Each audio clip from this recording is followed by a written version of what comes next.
Hello family, બધાને good morning, જય શ્રી કૃષ્ણ. બધાને નવા વર્ષના રામ રામ. જે મારા મોટા દીજે ને બધાને પગે લાગું. બધાએ સરસ મજાના આશીર્વાદ મને દઈ દેજો.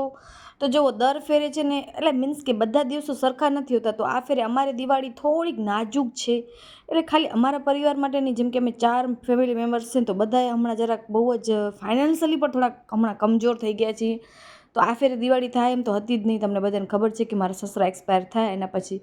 તો આજે સવારે ઉઠીને સૌથી પહેલાં મેં બધું ઘરનું કામ કર્યું, જે રૂટીનમાં હોય ને એમ.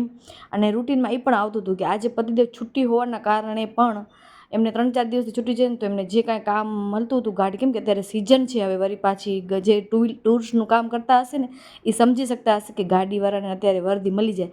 તો દર્શન કે હું ઘરે બેસું એના કરતાં જે કાંઈ મળે એ આપણે હાલ્યા જઈએ. તો ઠીક છે, તમને જેમ બરાબર લાગે એમ. એટલે ટૂંકમાં આ સમય થોડોક અમારા પરિવાર માટે થોડોક નાજુક છે. તો તમારા બધાનો સપોર્ટની જરૂર છે. પછી મેં તમને કીધું ને કે ટુરિઝમનું કામ હોય તો મારા જેઠને પણ 3-4 દિવસ માટે છે ને તે દ્વારકા ને એ સાઈડ જવાનું હતું. તો તનુભાબેન થોડીક હેલ્પ કરાવી. બીજું આજે કાંઈ નથી. ચલો કાલે મળીએ, બાય.